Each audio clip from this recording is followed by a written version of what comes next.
Welcome to the races here Saturday.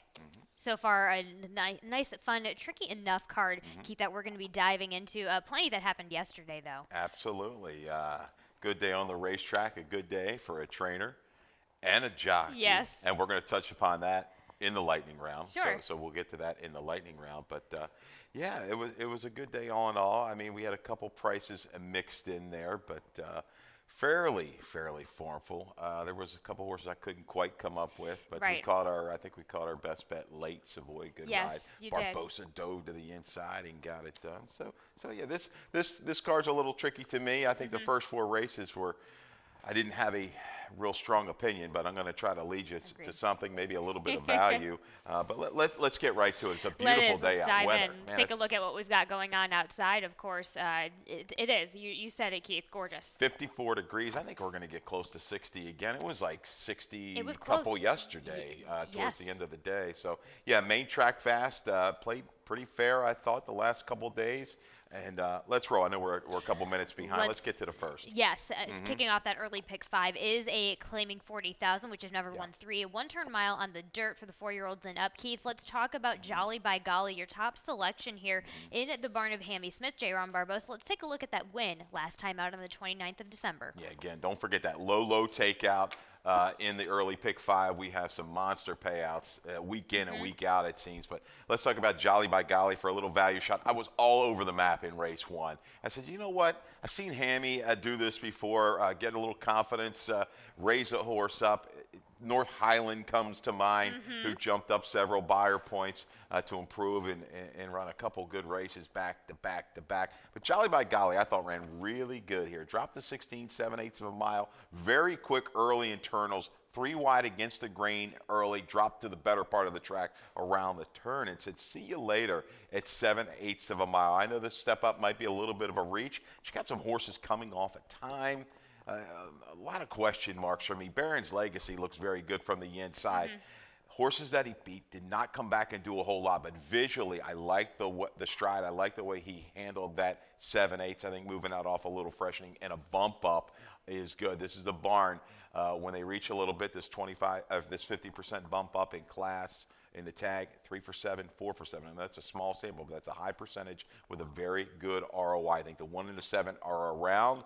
Edge of Glory got that tightener. I think we'll be close, looking to stalk and bounce. 7-1-5-2. Captain Quint ran some really good races here about a year ago. Off the break. At a mile distance, it's a little tougher. Barn is still trying to get back on the rails. Keith, let's go to your early pick 4 ticket starting in race number 2 with that first leg kicking off pretty soon. No singles, but a nice little spread here. Yeah, $27, 367 to get you started. Free admission. I think the road's going to go through her in race 2. Race 3, 2 deep with the 4 and the 7. Tina, a very short price for Russell. Race 4, 3 horses there. The 2 and the 4. 4 is going to be first time a Lasix. Just a note there. Note your program. The 4, Renee 6, first time Lasix. I go 2, 4, and 6 in there. Race 5, we wrap it up with the 5, 7, and 8. Bermondsey, I should say, is a big price shot there in race 5. Hopefully we can blow it up. 27 There bucks. we have it. There we have it. Trying to make things happen here in the early pick 4. Starts in race number 2 in this maiden claiming 12,000 or 12.5, excuse me. Going 3/4 of a mile on the dirt. Keith, your top selection being the number 7 here again. Cole's Magnolia here in the barn of Justin Nixon, first time starter with Gene Brasino on top. Not totally in love with anybody who's running here, guys. Taking a shot, accelerate this first time angle here. 15% with the 3-year-old and up first time starters. We've got Lasix going on. A steady string of works, not really fast, but half the chrome plated hard a horse Justin Nixon scored with first time out on the turf. The only time she tried the dirt, she had a major excuse, stumbled badly. Take a little shot, see if this one gets any money. Brasino, very capable rider, especially from just off the pace, because that's how I think he's going to have to ride this horse today, because free admission is the speed. She's going to go to the front. Back out, now back to a fast track. The 2 back numbers, very good. She's had her chances. I think she'll catch a little heat, though, from this 6, Peaches Sweet Notion. I think this one has a little bit of a dirtied up form. The last 2, good track, 2 back, in a little tight between, last out, gets just better. and against the grain early. I think she can hound. And the last time when they faced each other, going back to that ratified race, had a lot of trouble there. I think she can possibly turn the table. 7-6-3-1 Spoils of War looks to close in. Your top selection, definitely live. A couple good races in a row. Race number 3 is a claiming 12-5, going 3/4 of a mile on the dirt for these 3-year-old fillies. Keith, you also have the number 7, Tina, and a nice little stat from Brittany Russell with JV and Toledo. Yeah, this is a monster percentage here. Last 3 years in the dirt, 13 for 25. Brittany Russell, 52% with these 3-year-olds on a 50% tag drop. ROI 238. Gaudy, I just think this one laid in good position. January the 6th, the inside still was pretty good there, but still, I think it might have been the sealed good track. Maybe just not have handled that surface that day. You take that race away and look at most of the other ones. Whew.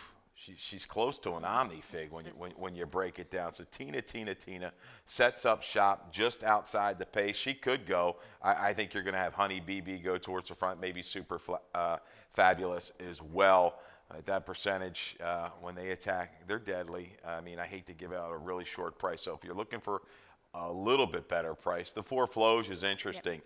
First time Lasix, last time. We have a video of the most recent start on February the 3rd. Now, this filly, she's had a tendency of getting away from the gate in poor fashion. A little bobble, a little hop, some ranks in there. So take that because you expect it. I guess when the gates open, you might want to look for her towards the back of the pack. Let's hope she breaks cleanly and recovers. And what I like is this last 1/8 of a mile kind of gets out from behind that 3-horse Fainter's Fillet. So watch the last, even like 70 yards. She really levels off and closes ground quickly on Lisa's Palace, who's now a 2-time winner. So 7-4 in here for me is kind of the keys. Unfortunately, shorter prices. Honey BB, take nothing away from the effort. They battled through very quick internals.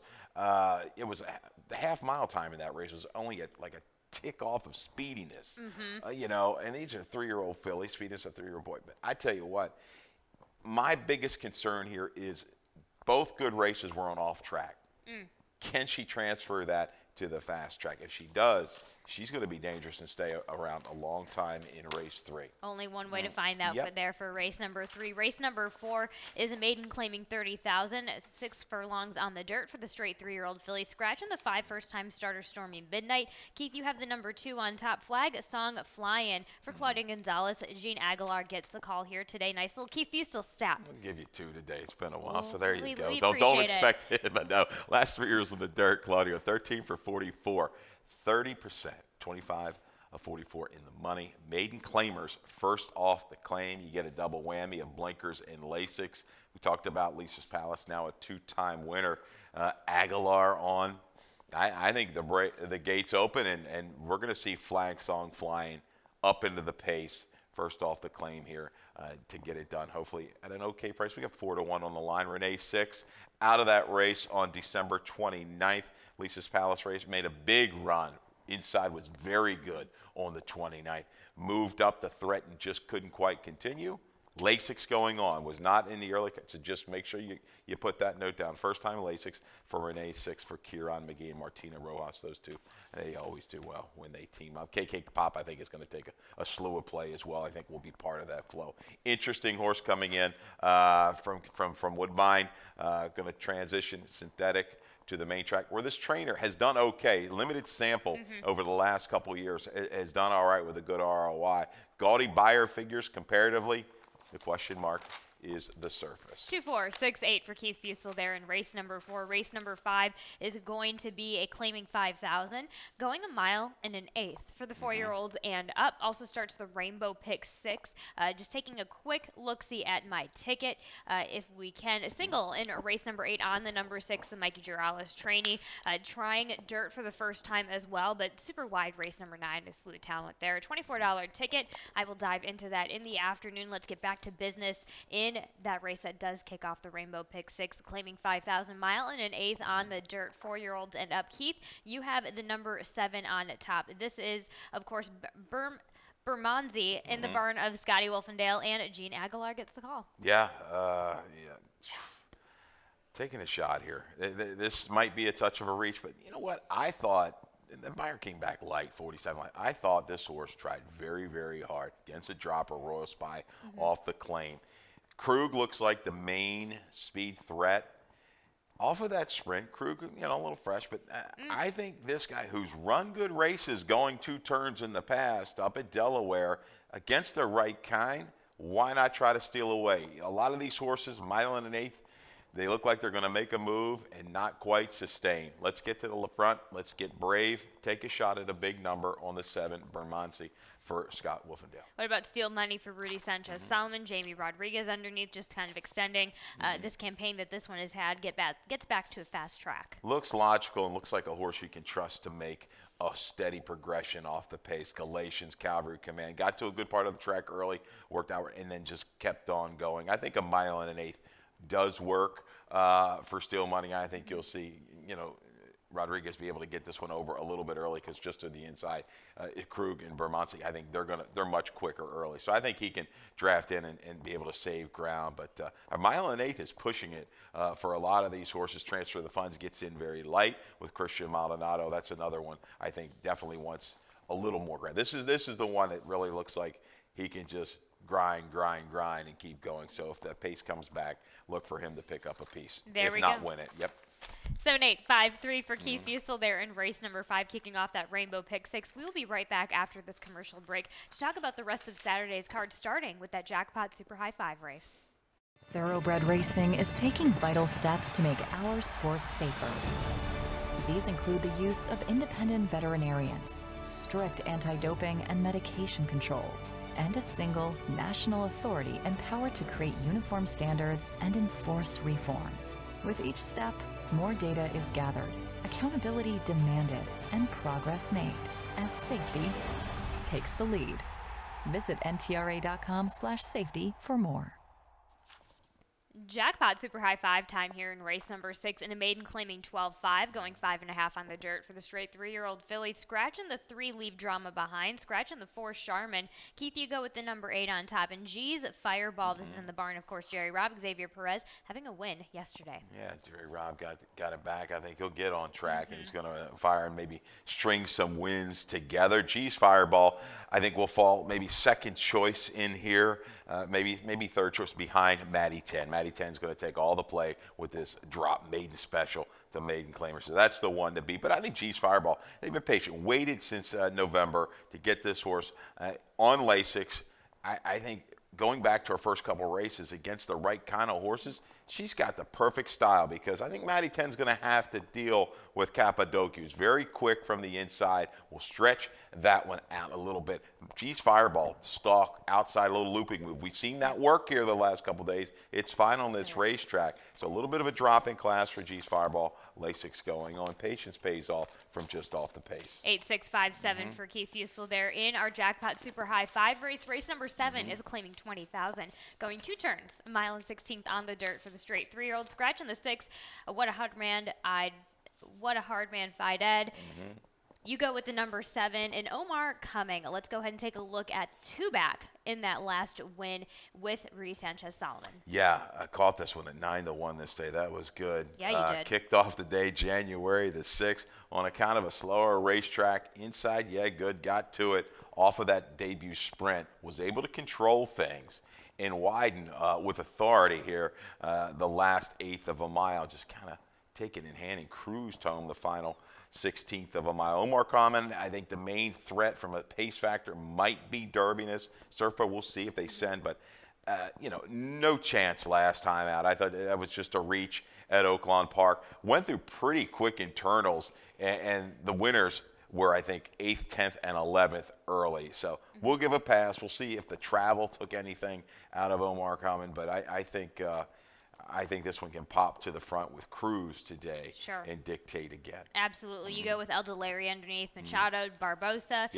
Won first time against winners last time out, just bumps it up a level. Yeah, 2-time winner here, right? Nobody else has won to do so. Gets it done and got position. Had to wait a little bit, stalled behind a horse that was backing up around the 3/8, but re-rally. This horse has shown a couple runs in its races, which you like, and a horse that's proven to go long. These are the type of horses, 3-year-olds, A barn can make a lot of money picking up pieces, maybe not catching the biggest fields on these routes, but Elderberry proven to sustain a run. 7452 for Keith Fustel there in race number 7. Race number 8 is a maiden special weight, 7 furlongs on the dirt for the straight 3-year-old filly. Scratching the 8 Royal Ribbon. Keith, you and I both go with Vino from Ernie's. This is a first time in the barn for Mikey Girales. Javian Toledo gets the call, returns back to the dirt here today. Interesting. A lot of first-time starters. 5 of them Yes. in this race, 5 of the 7 firsts or so. Yeah, and barns that have been just okay with the first-time starters. So I'm going to go with a horse that's got experience. She's been running down in Kentucky. Ran very well last time out on the synthetic, coming back off the claim, change of surface, and off the claim, Girales been really, really good. We showed a stat there a week or two ago, how good he's been off the claim. So Vino from Ernie with Colgate, owner-trainer combo good. The 2-back race is what I key upon. A lot of trouble, churned on. It's produced 2 next out winners and 4 next out runner-ups. That works for me. Going to be a shorter price, Vino from Ernie's. Society Ball did nothing wrong in debut, wheeling back very quickly. She hasn't done, great with that angle with the maidens, but overall, it's been a good percentage. I think 4 for 10 over the last 5 years for Lacey Gaudet. We thought this horse would take money in debut. It did. Overland trip and kept on willingly.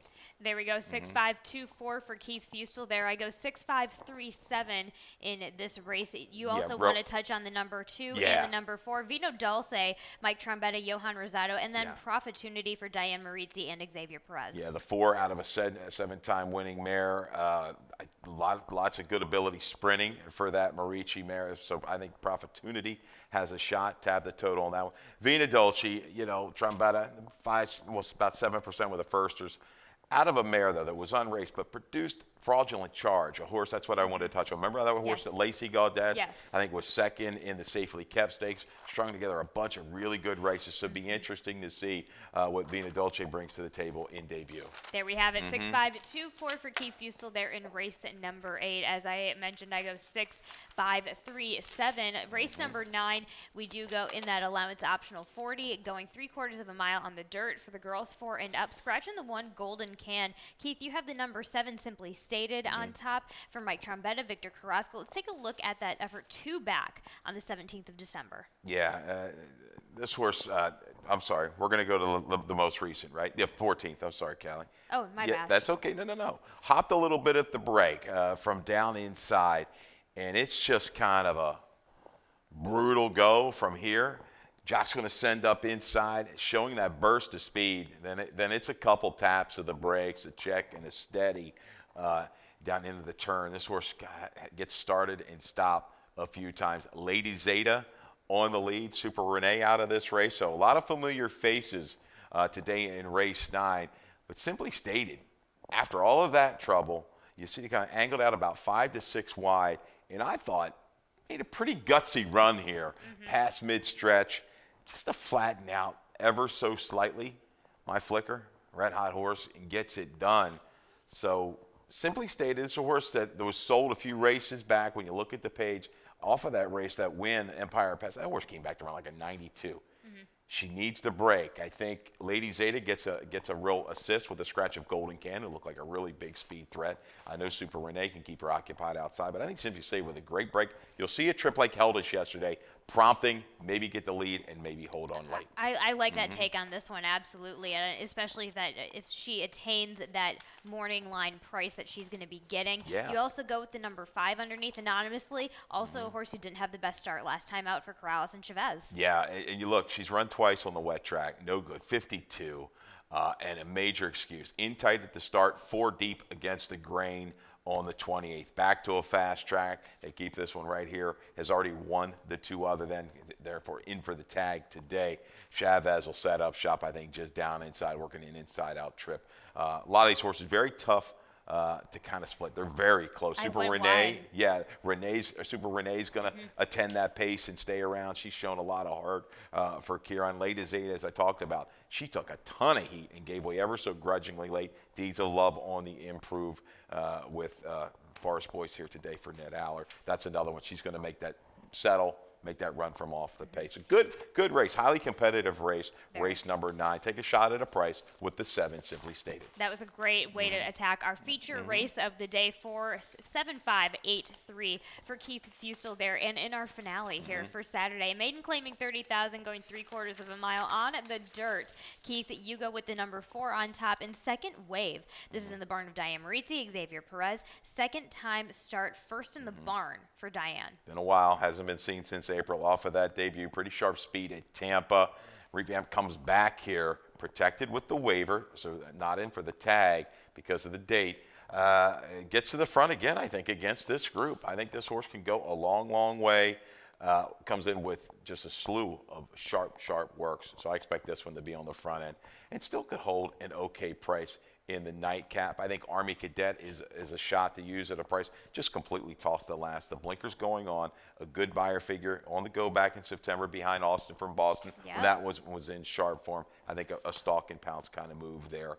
Infinite Series, just steady, knocking on the door and going to work out a trip, inside out trip. The horse that's crazy to me in here, I think the 3's got a shot. I mean, there's Mosler time. This is another kind of wide open race, therefore I'm going to use a little bit of price in the last. What's this 2-horse doing here? I mean, are we going to have to just watch the board? This was a $325,000 yearling and then sold for $17,000. So what's up with that? Been working at Oaklawn. Somebody say. And just worked at Keeneland on the February 5th. So yeah, I have no inside on the way scoop. up. I have no inside scoop on that. Sorry. Yeah, I paved wish in I gold. did. It'll be interesting to see what shows up from a money standpoint. Are they Right. here to kind of say, okay, somebody jump in for 30? I like that. Remains to be seen. It's I- all a mystery here at Laurel Park. There we go. Let's look at things that are not so much of a mystery in the Okay. lightning round, Keith. Let's go ahead to your best bet of the day in race number 8. 3-1 right now. Vina from Ernie's, Mikey Juralis, Javian Toledo in the number 6 in race number 8. A barn that makes really good claims year in, year out. We've seen him work with this owner before Colgate. Trouble trip, 2 back on a productive race in Kentucky. Take the shot here. And you also go with the value play in the finale. We just talked about this Army Cadet, Joanne Schenkel with the blinkers on, with Yomar Ortiz on as well. Yeah, has a really good number to go back to, 3 races back, and I'll just forgive the last. Way too much trouble against that group. Stepping up a little bit. I think you'll see this horse into the race with a stalking position. Of course, we have to discuss the highlight of yesterday. Force Boyce not only won 2 races, but she won her 1,000th race. We're taking a look at her first win of the day. This was a ride I particularly enjoyed seeing Forrest give. This was for a first-time starter for Tim Keith. Just didn't necessarily go to the knees out of the gate, but what a wonderful. I thought that was a beautiful ride done. But of course, Forrest Boyce just a mainstay here in Maryland racing, and how fun has it been to watch her career from up top, Keith? Oh, real good. She's really, really good. She rides smart races.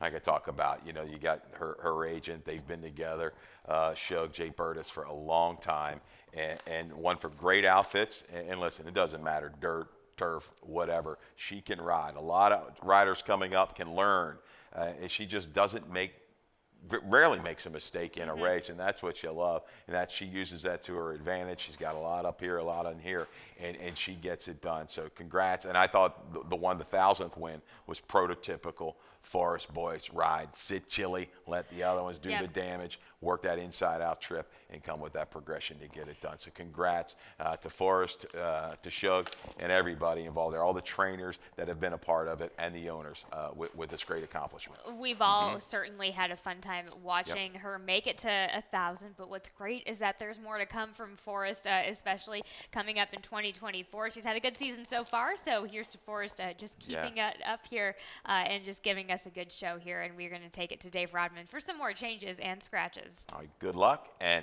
congrats to Samraj Singh as well. Troy got it done, his first win as a trainer, Mr. Agent 2680, up to the Rod Dog, as we like to call him.